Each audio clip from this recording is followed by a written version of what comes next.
अतिश. अरे आलीस तू. हा चल जाऊया. कुठे जायचं आपल्याला? मॉलला जायचंय.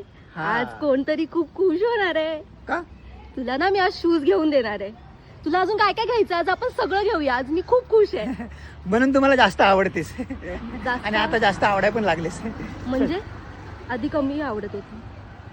आधी नाही म्हणजे म्हणजे आता जास्त आवडायला लागले. आधी कमी आवडत होती. नाही नाही आधीपासून जास्तच आवडतेस पण त्या असं बोलतात ना की- तू बोललास तू आता जास्त आवडायला लागलीस. नाही नाही असं बोलतात ना की तुम्हाला जास्त आता आवडायला लागलेस असं ते चुकून निघालं. नाही नाही नाही हे क्लिअर कर तू आधी की मी तुला आता जास्त आवडायला लागली की आधी जास्त आवडत होती की आधी कमी आवडत होती की आता जास्त आवडायला लागली. अरे बाबा ते चुकून बोललो असं ते आपण बोलतो ना असं. नाही नाही मला नाही माहिती काय चुकून बोला यार तू. अरे ते बोलतात ना खुशी खुशी मध्ये अरे मला जास्त आवडायला खुशी लागले खुशी म्हणून. मध्ये म्हणजे आता मी तुला शूज घेऊन देणार आहे म्हणून तू खुश होऊन मला बोलते की तुम्हाला आता जास्त आवडायला लागली. बोल ना आता काय झालं? प्लॅन मला ना नाही मला यायचंच नाही तुझ्यासोबत कुठे. तू जा घरी. जा जा निघ. सॉरी बोलते ना तुला तू.